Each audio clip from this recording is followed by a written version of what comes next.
Tuhan, saya akan membawa kita dalam perenungan dengan tema kunci rahasia permintaan atau doa yang pasti dikabulkan Tuhan, yang tidak akan ditolak Tuhan. Ini dahsyatnya bagaimana hubungan kita dengan Tuhan. Kita akan bicara tentang hal ini. Saya mulai dari Lukas pasal 11 ayat 9 yang dikatakan, oleh karena itu aku berkata kepadamu, mintalah maka diberikan kepadamu, carilah maka kamu akan mendapat, ketoklah maka pintu akan dibukakan bagimu. Karena setiap orang yang meminta menerima, dan setiap orang yang mencari mendapat, dan setiap orang yang mengetok baginya pintu dibukakan. Jadi ada sebuah keinginan Tuhan, ayo minta dengan tepat supaya aku bisa memberikannya kepadamu. Ya, itu ekspresi hatinya Tuhan. Dan kalau kita lihat kembali di Yohanes pasal 16 ayat 24, dikatakan, Tuhan katakan kepada murid-murid seperti ini, sampai sekarang kamu belum meminta sesuatu pun dalam namaku. Mintalah maka kamu akan menerima, supaya penuhlah sukacitaku. Ada ekspresi kembali bahwa ayo kamu belum minta, harusnya kamu minta. Karena apa? Aku menyediakan sesuatu yang luar biasa, yang tunggu permintaanmu. Ya, nah kita akan masuk lagi ke dalam ayat yang ketiga, yang kita bisa katakan seperti ini dalam Roma 9:23. Justru untuk menyatakan kekayaan kemuliaannya atas benda-benda belas kasihannya yang telah dipersiapkannya untuk kemuliaannya. Jadi Tuhan itu punya kekayaan kemuliaan yang luar biasa. Dia punya hasrat untuk memberikan kepada kita. Melalui apa? Biasanya dia katakan atas benda-benda. Nah, benda-benda yang ada di sini adalah ya sekewe, artinya vessel. Bukan hanya sekedar benda, tetapi wadah atau sarana. Sesuatu yang Tuhan pakai untuk menyatakan kemuliaannya. Nah, ini adalah benda-benda belas kasihannya. Nah, dikatakan dalam belas kasihan itu sebagai eleos, ya, artinya apa? Of mercy, belas kasihan Tuhan, empati kasihan Tuhan bagi kita. Jadi ada benda-benda yang menunjukkan kemurkaannya, tetapi ada benda-benda yang menunjukkan belas kasihannya. Artinya ada wadah. Kalau untuk menunjukkan kemurkaannya, dia bisa pakai bangsa Babel untuk menghancurkan akan Yehuda, Yerusalem. Untuk menyatakan kebelas kasihannya, dia pakai banyak sekali. Ya, yayasan, dia pakai Rotary Club, dia pakai macam-macam, ya. Untuk apa? Untuk menunjukkan belas kasihannya dengan apa? Membagi bagi orang lain. Untuk apa? Menyatakan kemuliaan. Ada yayasan-yayasan Kristen yang luar biasa, yang memberikan bagian dari dirinya untuk membantu orang lain. Di Israel sendiri punya yayasan yang besar, di mana semua orang Israel mengumpulkan uang, dan mereka punya yayasan ini untuk apa? Membawa kembali orang-orang Israel dari tanah pembuangan, artinya dari tanah di luar Israel kembali masuk ke dalam Israel. Nah, itu punya yayasan yang besar dari orang-orang kelas dunia yang adalah orang Israel. Saudara yang saya kasihi, kita mau belajar bahwa ada wadah yang Tuhan pakai untuk menunjukkan belas kasihannya yang telah dipersiapkan untuk kemuliaannya. Oke, kita akan melihat sebuah wadah yang Tuhan lakukan beberapa waktu ini, yaitu menyangkut sumur bor desa Kumpulrejo. Mungkin Bapak Ibu pernah ingat, saya pernah sharing seperti ini di kitabisa.com, supaya apa? Kita menggali dana untuk mendapatkan bagi orang-orang yang kekeringan di Kumpulrejo, ya, di desa Kumpulrejo, Kabupaten Tuban.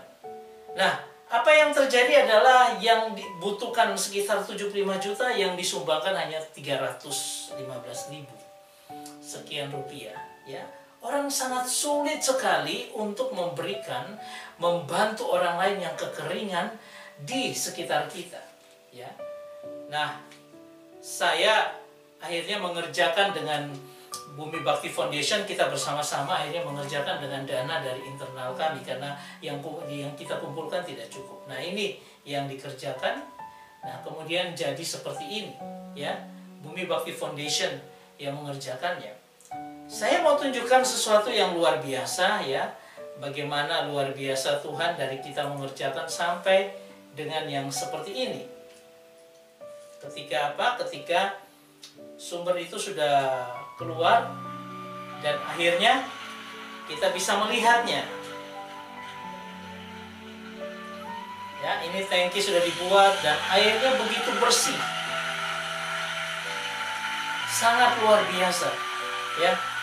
Tuhan pakai untuk Bumi Foundation, Bumi Bakti Foundation untuk menyalurkan berkat bagi orang-orang lain.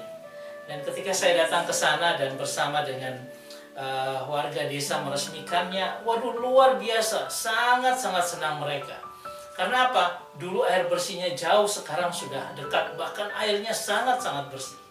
Ya, kami menggali kurang lebih sampai 90 meter di dalam tanah.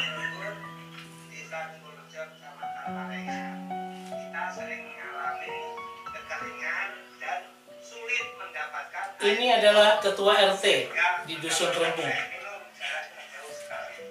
Nah, atas berkat Tuhan dapat bantuan dari yayasan yaitu Bumi Bakti Foundation. Sekarang kita sudah dekat dengan sumber air. Maka dari itu kita wajib mengucapkan terima kasih atas bantuan Bumi Bakti Foundation.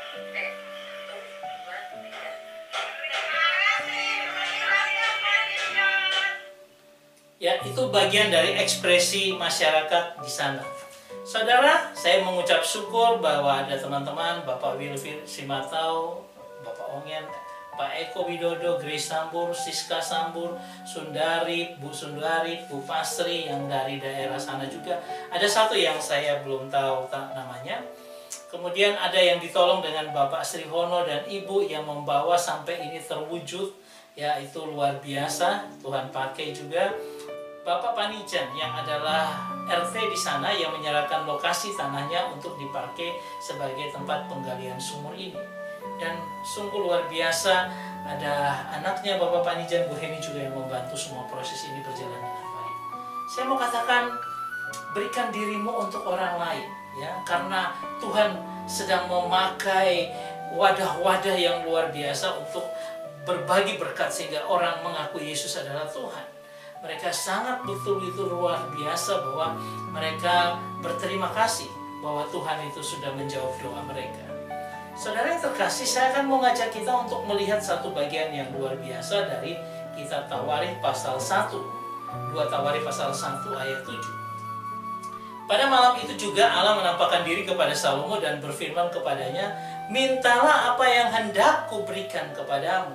Dan berkatalah Salomo kepada Allah, "Engkaulah yang telah menunjukkan kasih setiamu yang besar kepada Daud ayahku, dan telah mengangkat aku menjadi raja menggantikan dia." Jadi Tuhan punya ekspresi, mintalah apa yang aku hendak berikan, ya. Jadi Tuhan sudah memberikan tanda, aku ini hendak memberikan sesuatu kepadamu. Apa yang aku hendak berikan itu mintalah, ya. Dan luar biasa kalau kita lihat dari kisah Salomo ini, ya, dikatakan pada ayat 9, "Maka sekarang ya Tuhan Allahku, tunjukkanlah keteguhan janjimu kepada Daud ayahku, sebab engkaulah yang telah mengangkat aku menjadi raja atas suatu bangsa yang banyak seperti debu tanah. Berilah sekarang kepadaku hikmat dan pengertian, supaya aku dapat keluar dan masuk sebagai pemimpin bangsa ini. Sebab siapakah yang dapat menghakimi umatmu yang besar ini?" Sebenarnya yang dia minta bukan hikmat dan pengertian.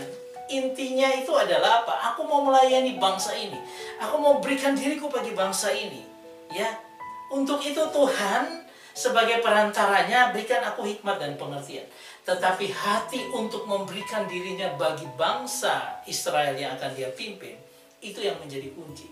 Sampai Tuhan itu membalas seperti ini.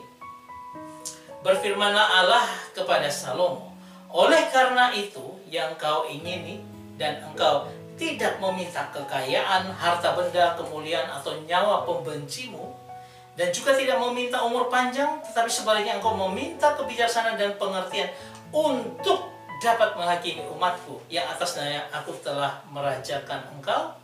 Lalu Tuhan bilang begini, maka kebijaksanaan dan pengertian itu diberikan kepadamu. Oke, kamu punya keinginan antara adalah kebijaksanaan dan pengertian, ya. Oke, aku berikan kepadamu. Tetapi dikatakan selain itu aku memberikan kepadamu kekayaan harta benda dan kemuliaan, sebagaimana belum pernah ada raja-raja sebelum engkau dan tidak akan ada pada raja-raja sesudah engkau. Tuhan mau katakan bahwa ini adalah permintaan yang aku inginkan, ya.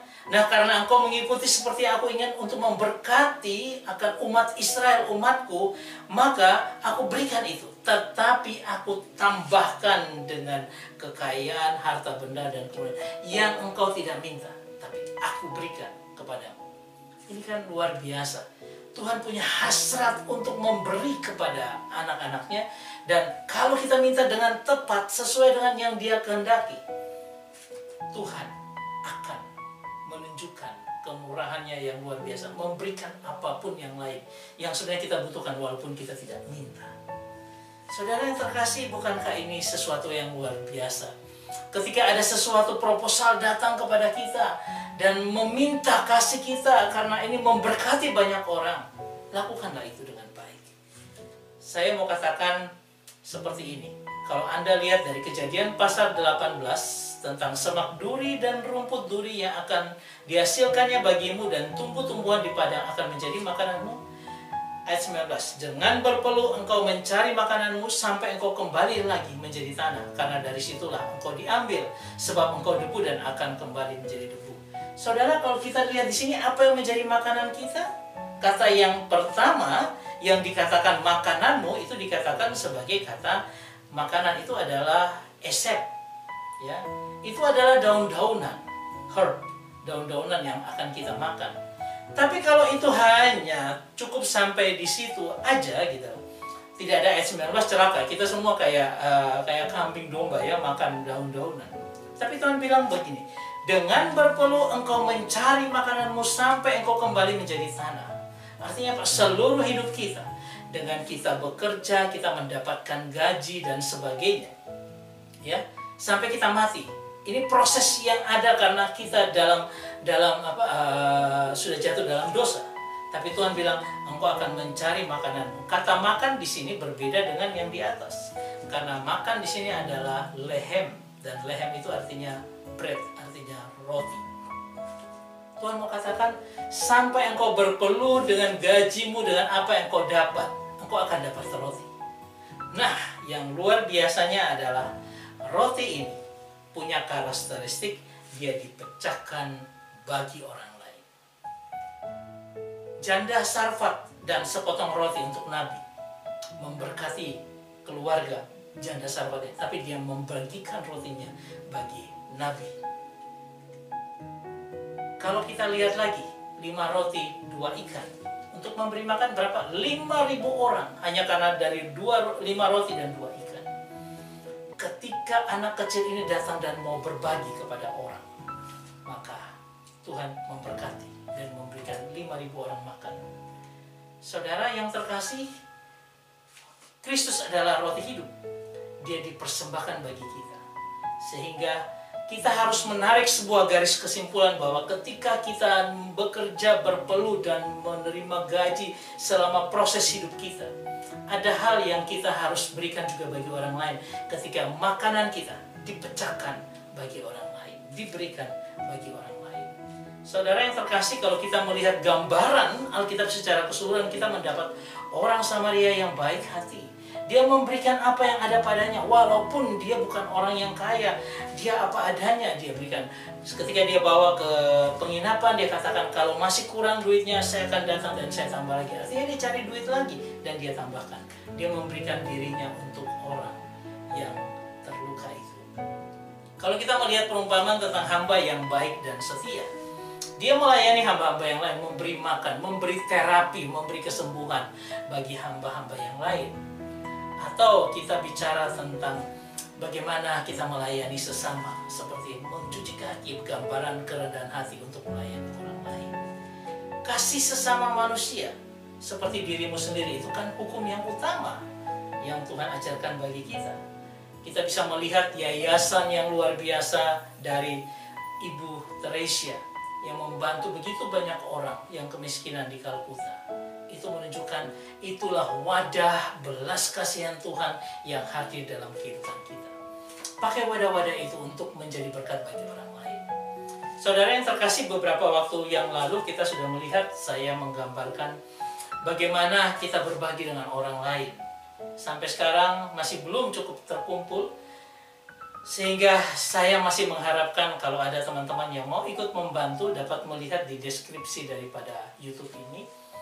Dan berikanlah apa yang kita bisa berikan bagi orang lain. Karena disitulah ketika kita membagi diri kita bagi orang lain, doa permohonan kita yang Tuhan inginkan akan nyata sehingga memberkati hidup kita.